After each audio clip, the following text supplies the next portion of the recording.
Once upon a time, there was a little boy called Howard who loved writing stories. Little Howard dreamed of being a writer, and so he sat and wrote every night.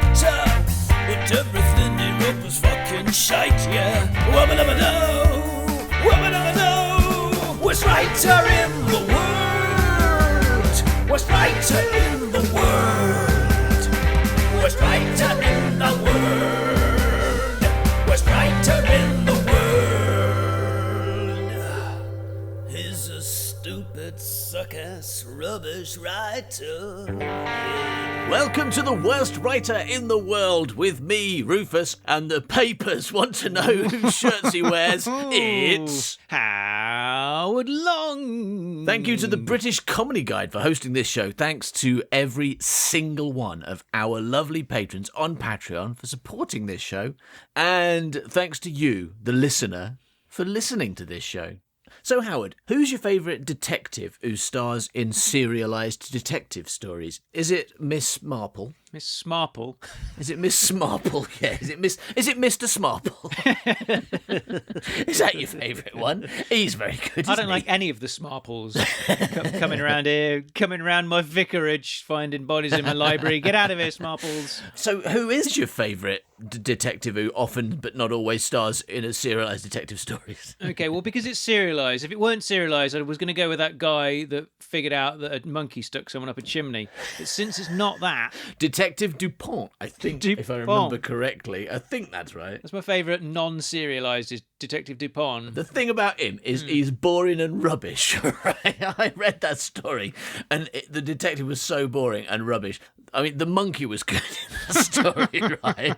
The detective was rubbish. The monkey was the star of that story. But I didn't say, who's your favourite monkey who shoved someone up a chimney? I should have. Because I know the answer to that.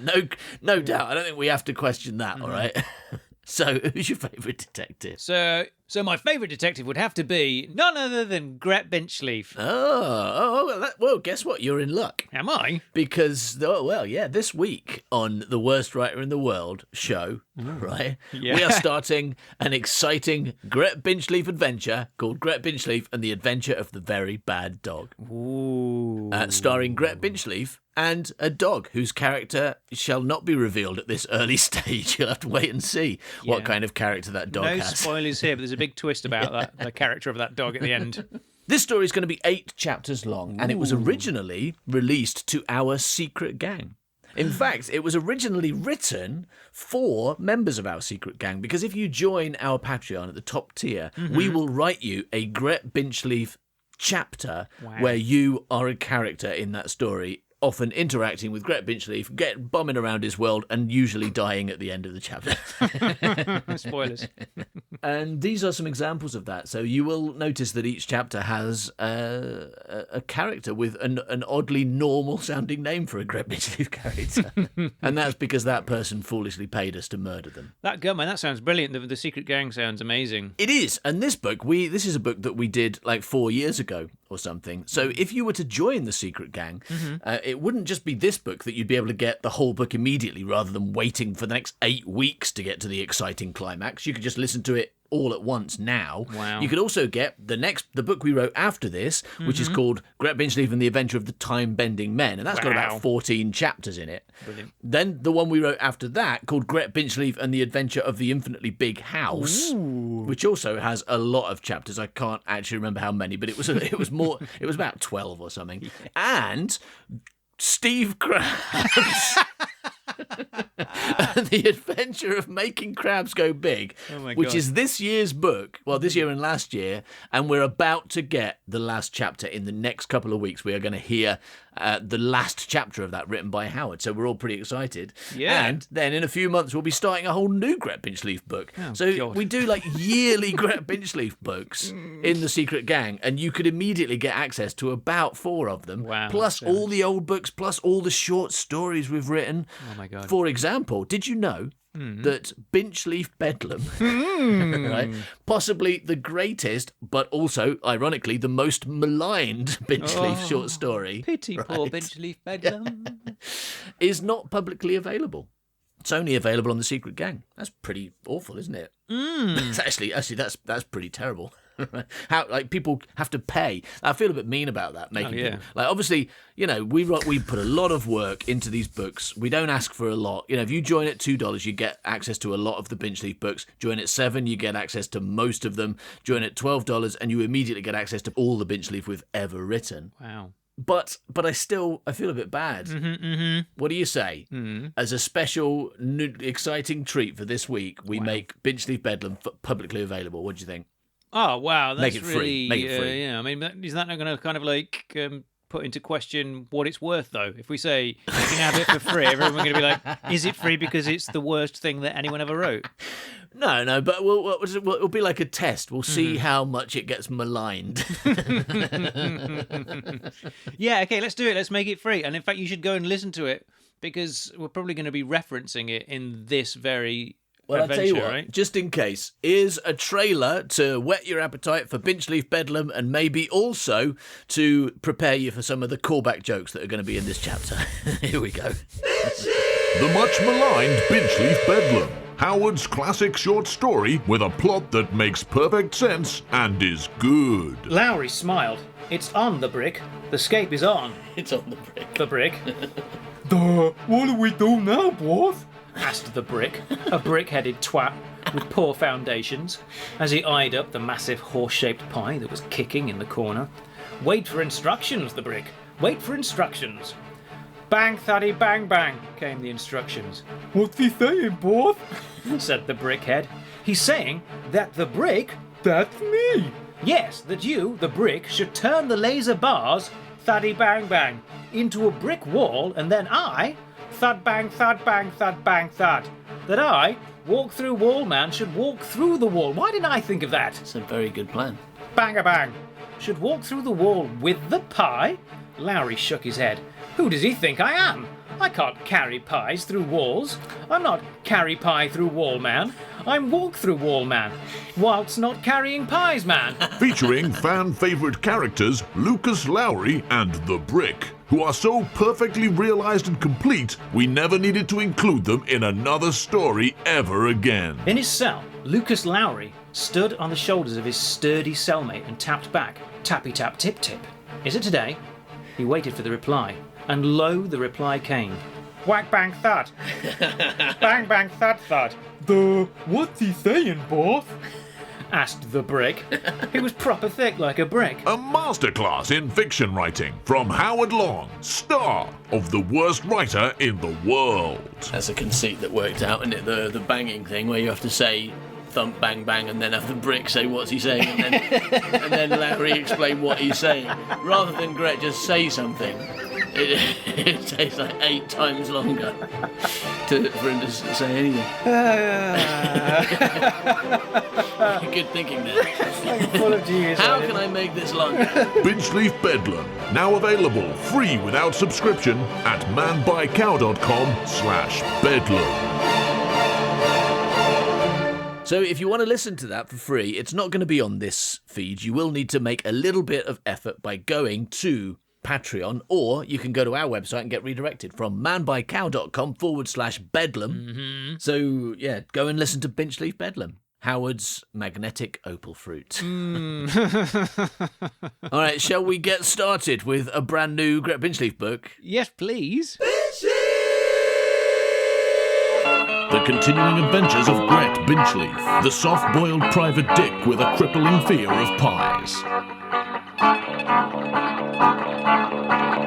The plot so far. Oh, so exciting. Gret Binchleaf. Yeah. That's all I've got. He's going to say that a lot more now. Going to say that 2,500 more I times. told you that. Yeah, I know. The plot so far. Gret Binchleaf, a man who puts the bastard into the sentence, "Hey you, give my 5-year-old daughter her sweets back and stop fucking my wife, you bastard," has had so many adventures. Yeah. But none were ever as shocking, as universe-shattering, as downright sexy as the one you're about to hear. Wow, that's a big claim. Well, except for maybe the much maligned Binchleaf Bedlam. So you're saying the only story that's better than this one is Binchleaf Bedlam? Yeah, but oh, Oh, if only Howard had given it a traditional title. Maybe all those purists wouldn't have refused to listen to it, written all those terrible things about him on the Gallifrey base forum, and started that petition. So many adventures, but none were ever as heart-shocking, as multiverse-shattering, as downright boob-touchingly sexy as the one you're about to hear. Wow. Binchleaf Bedlam 2, Return of the Brick. I wish this wasn't a fake. It's fake out time, fake out time, fake out time on Great Binchleaf, there was Granny Binchity Leaf. I wish there was any part of me. I wish there was any part of me that could believe that was actually going to happen. We've faked each other out so many times, especially you. I think that's Nothing is legal in my there wasn't a nanosecond that I believed that. Tragically, I wanted it to be true, but I knew. What if it's a double fake out? Oh, that'd be good. That'd be a new thing. It's not. Oh, shit. Let me try again.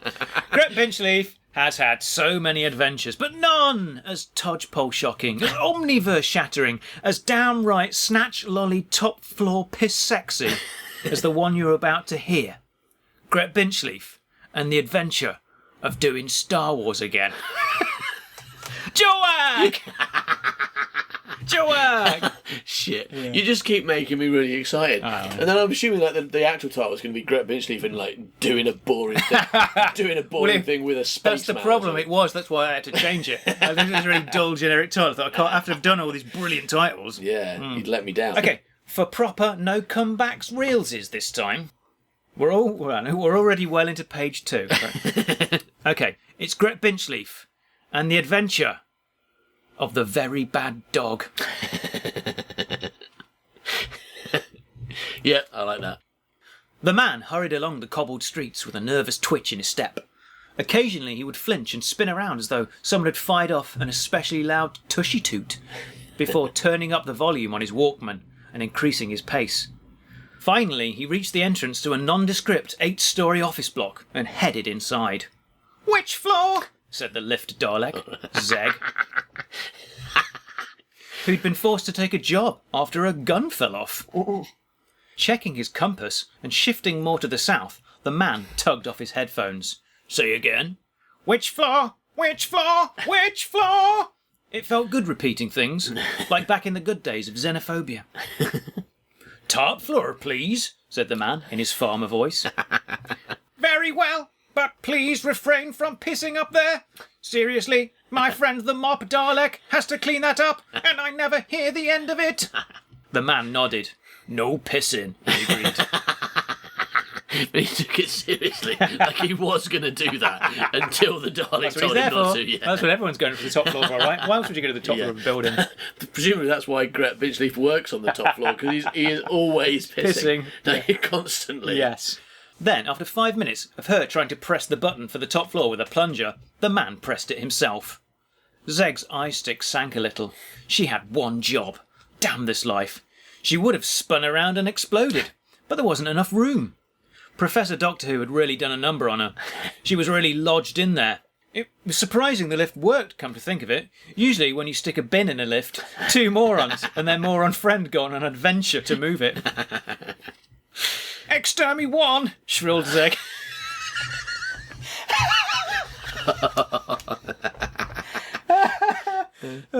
Puns.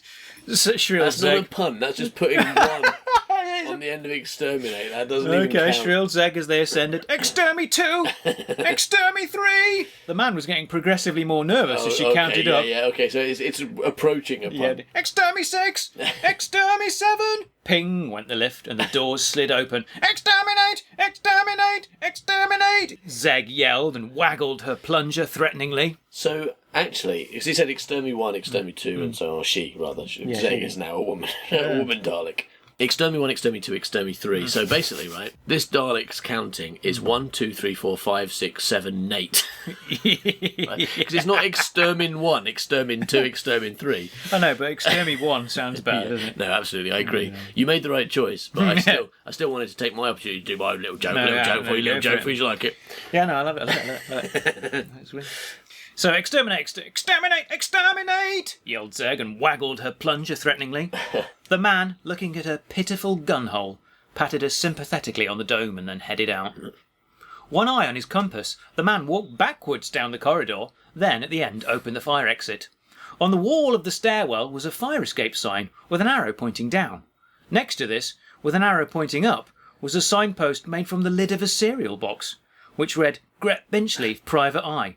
Please take executive ladder to penthouse.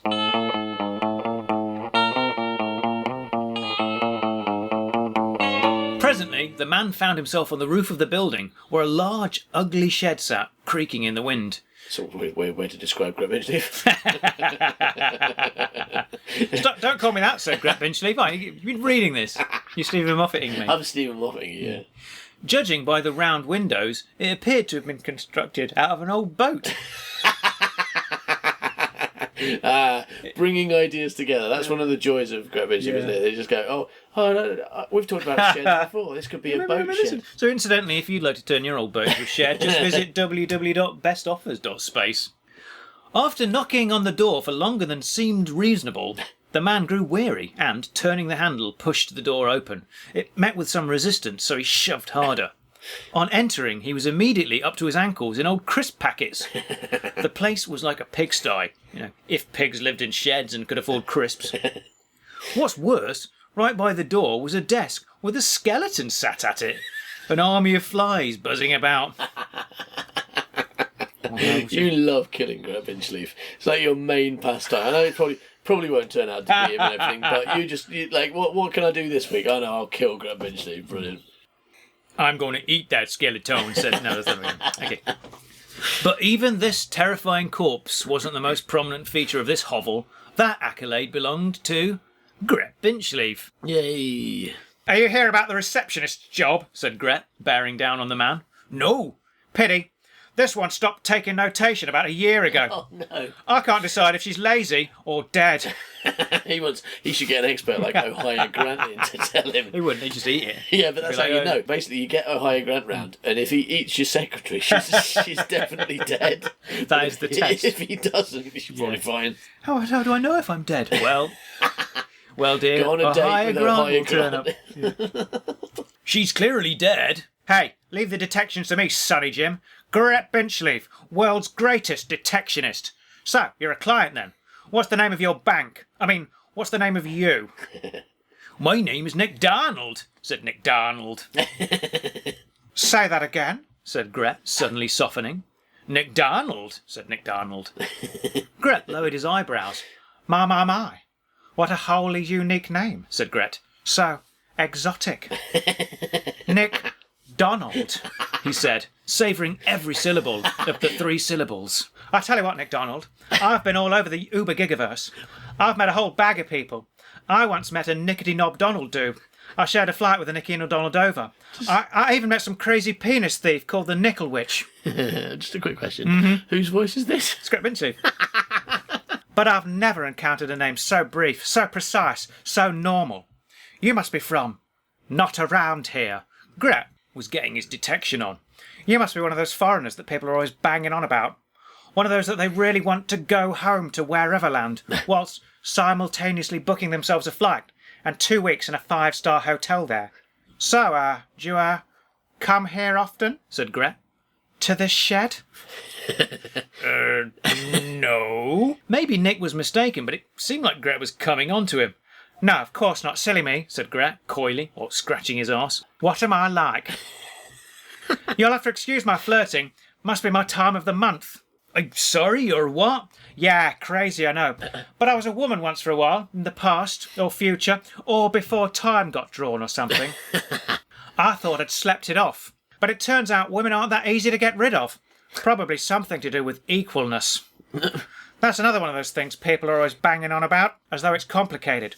But it's not complicated. Not to a deductive genius like me. It's simple. Men, women, out-of-towners such as yourself, you're all equal. He's stupid. That is a joke, said Gret, tugging his cuffs. I know all about jokes. But more importantly, I know all about equalness. Are you talking about equality? Yeah, that. I know all about that. You wouldn't think it to look at me, would you? Nick looked at him. Gret was right. Nick did not think this. You're probably thinking, for Gret Binchleaf. He's far too cool and handsome to care about equalness. Well, an old acquaintance of mine gave me an equalness chart to teach me all about equalness. It's very comprehensive. Pretty much everything there is equal. Birds, dolphins, people, all the same level of equalness. In fact, there's only really one thing less than equal.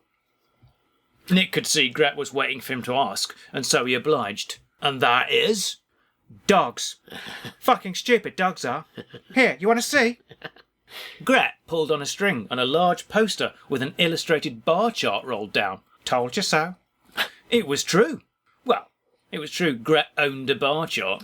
As to the veracity of the contents therein, I take that with a pinch of salt. Every bar on the graph, every bar on the chart went to the very same point in the middle, but for two. The first was labelled dogs, and it was only half as high, reading 50%. The second, which had quite obviously been added after with a Sharpie, went through the roof and was labelled Grep Binchleaf. Grep Binchleaf? Ignore the spelling. Look at the bar. I'm 100% more equal. That's not possible. Of course it is. I'm a hero. Look at my medal. It's for solving the war. Nick looked at the milk bottle top glued to the ribbon that was pinned to Gret's lapel. Well done? Asked Nick. Yes, said Gret. But his reverie was cut short as Nick Donald suddenly started, letting out a little yelp. Nick quickly pivoted 90 degrees and let out a sigh of relief. Sorry about that, said Nick to the wall, but would you mind having the conversation over here instead? Gret did mind and stayed where he was. Hey, what seems to be the problem? Asked Gret, suddenly becoming gruffer and more declarative as his time of the month vanished away like midnight smoke. You're looking for the man that did that to your face. My face? Someone did you over pretty bad. Looking for the man that did it. This is what my face looks like. I was born with it, said Nick. I see. So then, you're looking for the mum that did that to your face. No, I'm not here about my face. Probably for the best, said Gret. Some things can't be fixed. So what is it? Wife cheat on you because of your face? Weren't you trying to pull me a minute ago? I was having a wet flush or something. Only lasts a few minutes. I'm better now. Pity we can't say the same about your face. So Gret Binchleaf, because he used to be a woman, now has gay periods. Yeah. Right? Like once a month.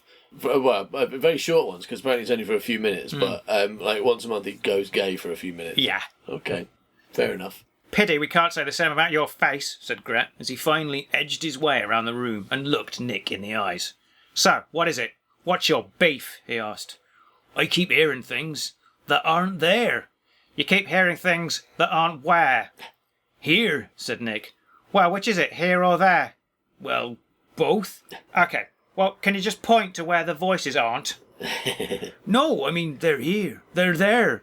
They're everywhere. Nibbles, said Gret. His brain could only handle 2 adverbs in a row before it demanded fuel.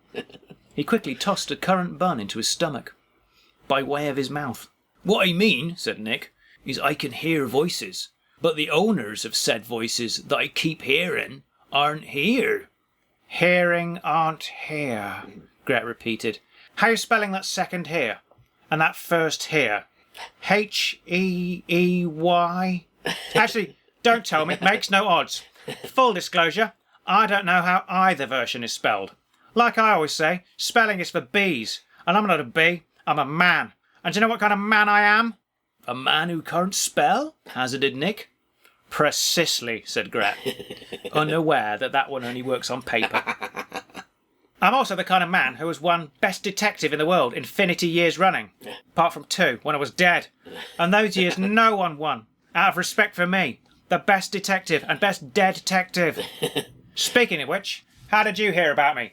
Did you read this month's edition of Brillo Dillo Detective magazine? Yeah. There's a centre-page spread all about me and my last case. Gret Binchleaf and the adventure of fisting a pig. No, whispered Nick. The voice led me to you. Gret frowned. I think I'm going to need a third breakfast for this.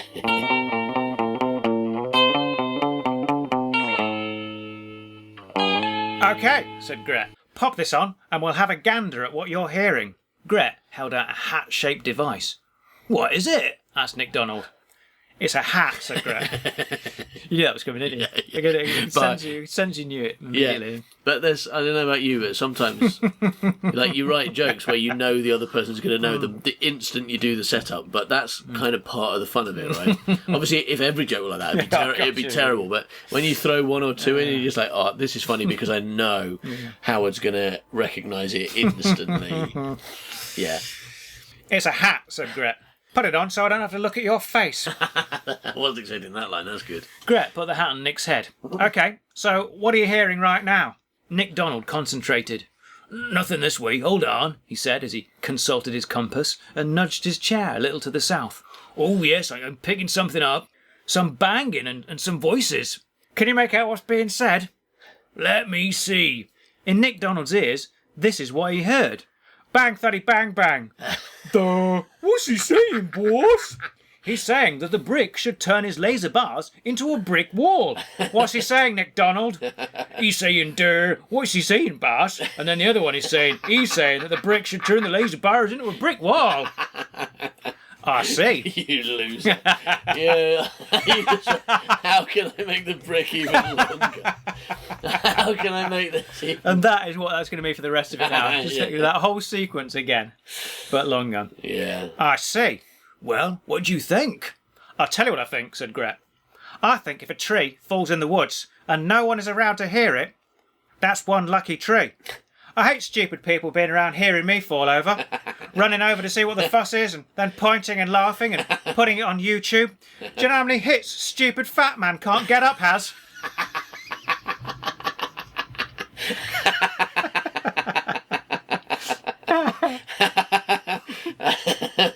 Something about people laughing at Gret is hilarious. It's Gret's frustration of the world not getting him that adds to the humour, isn't it? Like him knowing what a genius and a brilliant person he is, but all anyone ever does to him is film him falling over and laugh at him. That's the best he can hope for. Yeah, nailed. Do you know how many hits stupid fat man can't get up has? Nick Donald rightly assumed this was a rhetorical question. "I also think your head is bleeding ridiculous. You have to put up with that rubbish all day. Someone banging and someone else explaining what the banging means. That is baloney and deserves to be maligned." "Here, I thought you said I was involved. They didn't mention me at all." "Oh no, not them. They're not the real problem. And East and West are fine too. It's North. North is the nightmare." "Explain yourself, Nick Donald." "Well, depending on which way I'm facing, I pick up different conversations. I'm like a living radio knob." Gret nodded. He agreed with one aspect of this claim.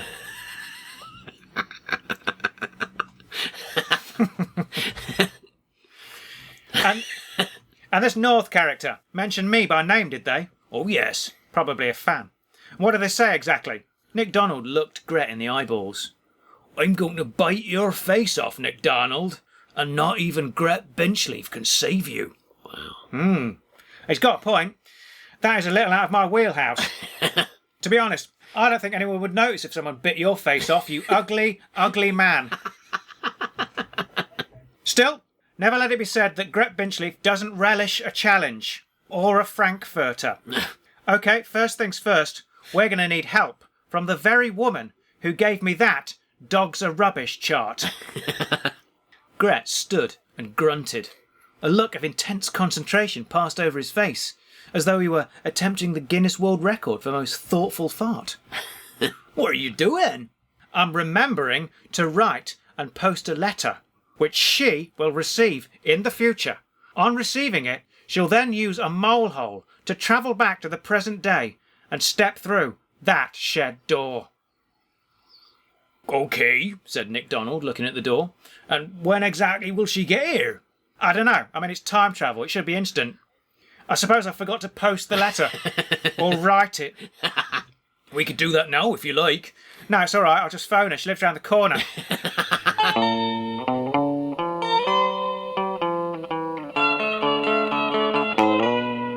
And 10 only minutes later, there was a knock-knock at the shed door. "Who's there?" said Gret Binchleaf. "The Professor Doctor," said a woman voice. "The Professor Doctor who?"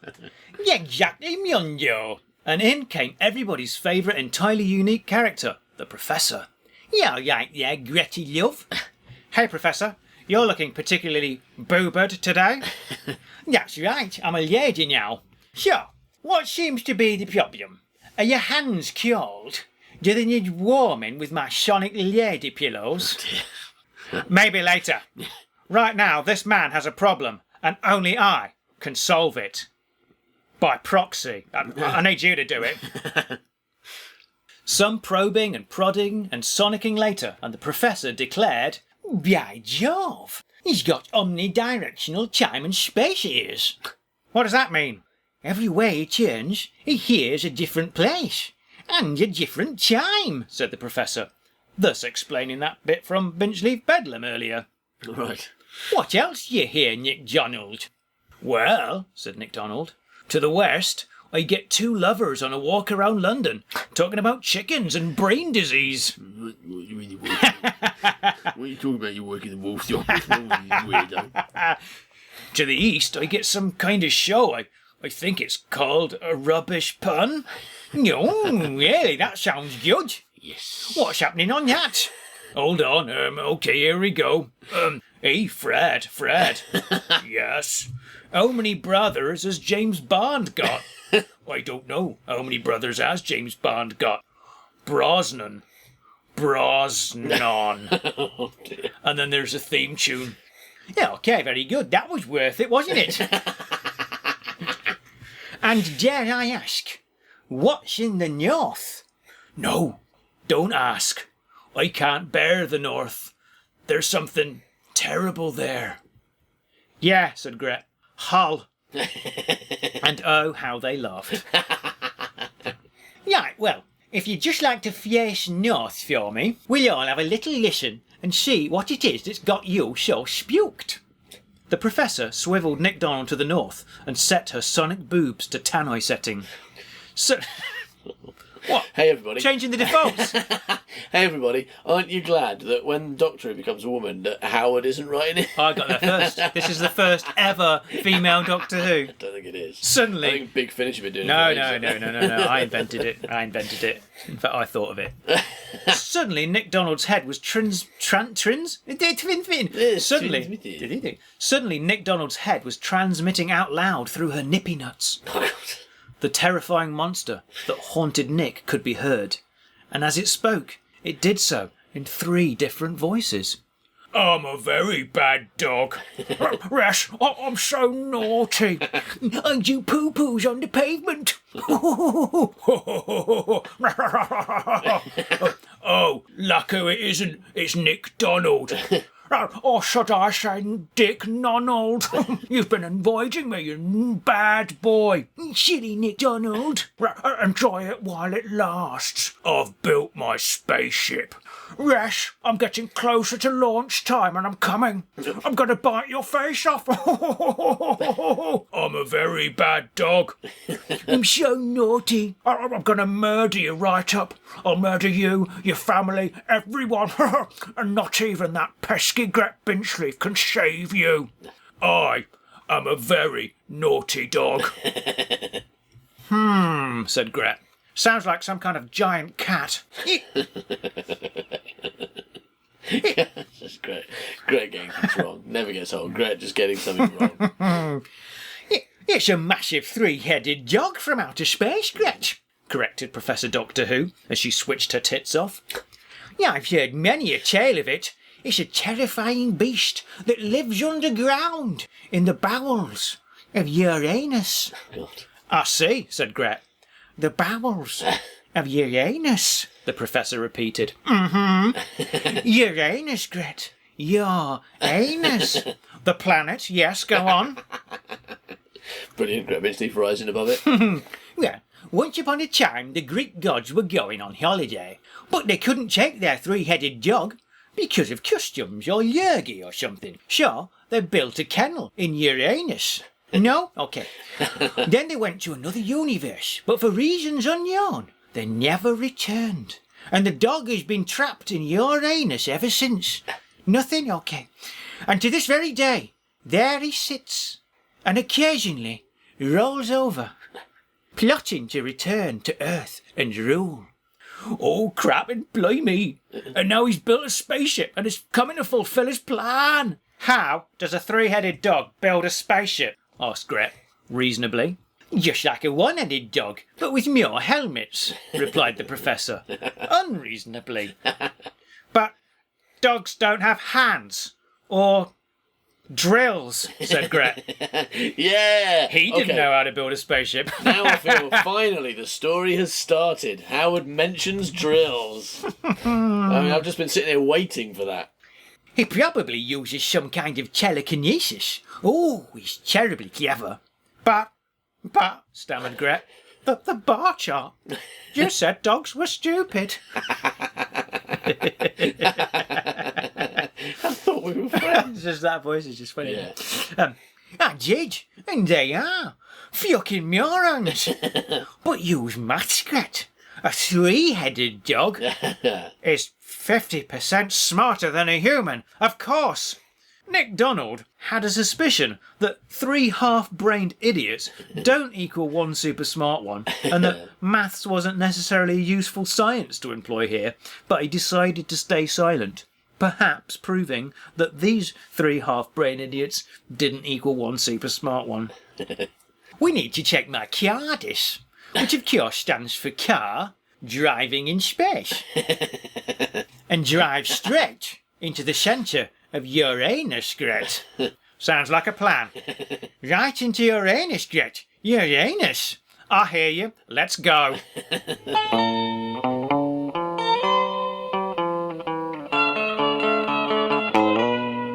The CARDIS hovered over Uranus, spinning for no discernible reason.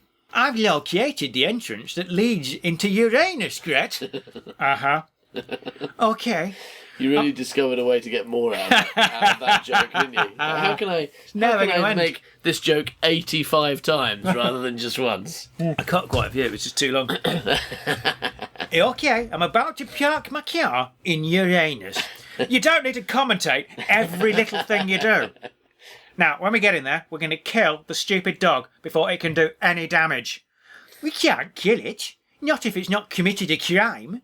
Have you not seen Minority Report? Have I seen your Nority Report? No, I haven't. And I'm not entirely convinced that's a thing. Okay, so if we can't kill the dog, what do you suggest? Throw a really big stick in the opposite direction to Earth? Yeah, it's not a bad idea. Very good idea. Gret was about to go in for a head pat. But, he stopped. We don't have a big stick. Need 3 big sticks as well. No, because I mean the dog chases it after with its legs, doesn't You've it? got to be sure, because the other two, if 2 of them are going one way and one's going the other, then it might go with the 2. Well, so if you've only got to throw 2 then in order to rip it in 2. Yeah. We don't have a big stick. Well, what else do dogs like? Bones. What if we throw a really big bone? Nick Donald didn't like the way Gret was looking at him. No, lack of stick isn't the only problem. We don't have the power to hurl something that far. But I like your thinking. What other weaknesses do dogs have? Slippers? Hazarded Nick. Newspapers? Pondered the professor. Guns, said Gret. It was clear he was talking from experience. Brilliant, that shit will shoot it, said Professor Doctor Who. Yes. Oh, hold on, objected Nick. What about Minority Report? Forget Minority Report. Gret were right. It's not a thing. Plus, we don't have any magic snooker balls or a crazy maze. So, shooting dogs. That's a good plan, is it? Very good plan. Excellent. Well done, Gret, said Gret, and patted his own shoulder paternally. Excellent. I like that. I don't think he's ever said "well done, Gret" before, has he? I like that as a little addition to his patting habit. Well done, Gret. Just using his own name. That's good. Moments later, the CARDIS materialised in the centre of Uranus, and, armed to the teeth, the 3 intrepid adventurers stepped out. Uranus is huge inside, said Nick Donald. And it was. It was a wet, hollow, craggy landscape that went on further than the eye can see, or further than your dog can see if you're Stevie Wonder.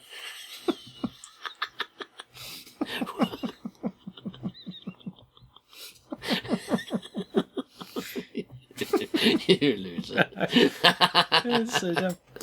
Yeah, over there, look, a ginormous rocket, yelled Professor Doctor Who. It was true. About 5 kilometres away over the rocky terrain, the unmistakable outline of a large rocket towered upward. Lock and loaf, said Gret, chewing on a sandwich.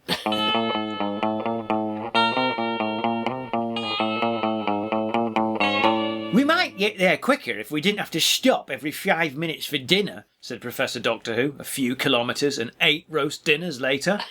And we might be there right now if we'd used your magic flying time and space car to materialise there. We might have got there before the dog did, and we could have laid a trap in advance, and it would already be dead, and we'd be at home right now enjoying some quality lying down time. You know full well we can't do that because, no, don't tell me, let me guess, a fixed point in time. That's your excuse for everything. Last week when I wanted to borrow some herbs, you said I couldn't because they were fixed rosemary in time. Oh, I just got that. What? Hang on. Rosemary in time. Okay, I'll get it. Yeah. You just got it as well. Yeah. It took me longer than Gret Binchleaf. Didn't it? Oh no, it took him weeks. Right. Okay. I noticed that Gret Binchleaf just started saying "couldn't" in that last bit. He didn't mean to, but I know. He's going to put his face off. Gret Binchleaf. I couldn't stop myself. Well, you two, said Nick Donald, interrupting. Do you notice anything strange about that rocket? They looked. You mean the way it seems to be swaying, said Gret, and the way it appears to be constructed out of used tins of pedigree chum? Yes, those things, said Nick. Just then, having had enough of swaying, the ephemeral tin can rocket collapsed with a mighty crash and clatter. Oh dear, said Professor Doctor Who. I think we've been tricked. I never thought it was a real rocket, lied Gret. But why trick us? asked Nick Donald. If it can't build a spaceship, then... it lured me here to bite my face off, squeaked a cowering Nick. Yeah, I think you'd have a better reason to drag us all the way here just than eating your face, Nick Donald. Don't you think so, Gret? Gret? But Gret wasn't there to tell them what he thought, and what he also thought. Gret was too busy doing the imaginable. He was running. Because the voices he heard mentioned Gret Binchleaf, right? Mm-hmm. Like, randomly, almost like this scary space dog wanted Gret Binchleaf to go there and was only using Nick Donald to get him there. Mm-hmm. Wow, exciting. Where are you going? Cried the professor. Where are you going? Cried the professor after him. You forgot to lock the TARDIS, Gret called back. Oh, phuck, said Professor Doctor Who.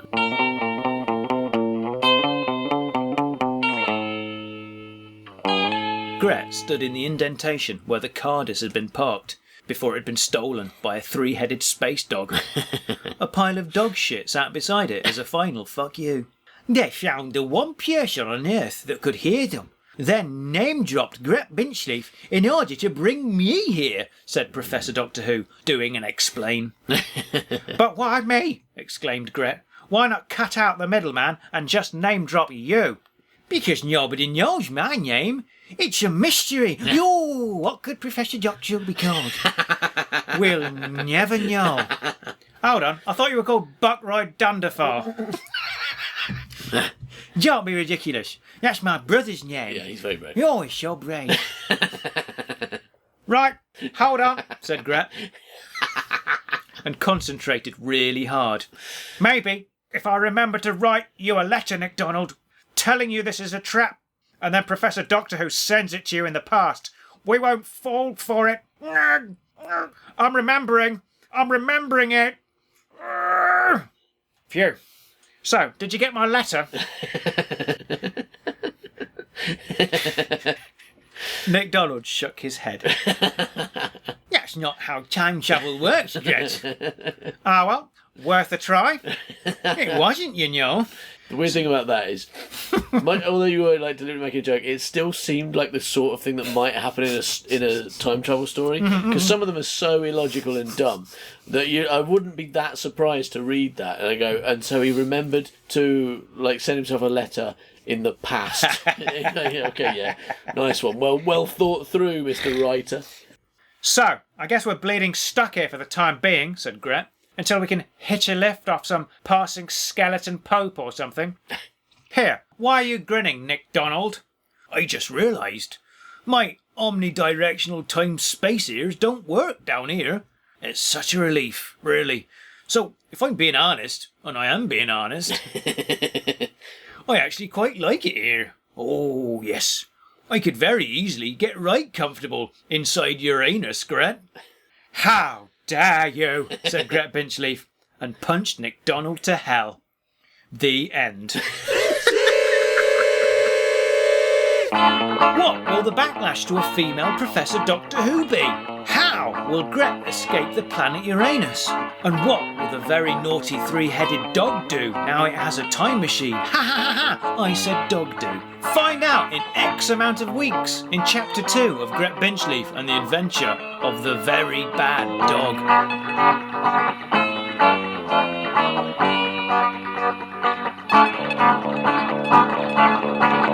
Thank you for listening to this episode of The Worst Writer in the World. If you would like more Gret Binchleaf books by us, then why not go to patreon.com/manbycow, where you can get, what are we on now? Book 9 or something? Yeah, there's just a lot of Gret Binchleaf books. People turning into books. You've got the glow-in-the-dark chickens. Yeah. You've got Time-Bending Men. Infinitely Big House, Steve Krabs and the Adventure of Big Krabs. Plus short stories like The Adventure of the Time-Travelling Sandwiches or Binchleaf Christmas Carol. Oh, yeah, don't listen to that. Yeah, there's a lot of stuff. And there's a lot more stuff as well. Because I realised not long ago that, you know how we used to have a thing where, like, if you join at $7, you get, like, the last 1 or 2 Secret Gang podcasts, and if you join at $12, you get, like, the last 4. Well, I haven't been updating that for ages. So now you get about 30. Right? Wow. Because I just haven't been changing. Yeah, I just haven't been changing who they're available to. I'm meant to change them so they're, like, that after a while they're only available to the top tier, but I just haven't been for about 2 years. So if you join... If you join at $7 or $12, you're just going to get a lot more than you're promised on the front page, basically. God. So, go and check it out. And even if you join at just $2, you still immediately get access to an enormous amount of audio entertainment. Mm-hmm. And if you're feeling saucy, there's a load of videos as well. If you want to look at our stupid faces. Sexy faces. Thanks for listening, everybody. Bye-bye, Milk. Bye-bye, Milk. He's a stupid, suck-ass, rubbish writer. Yeah.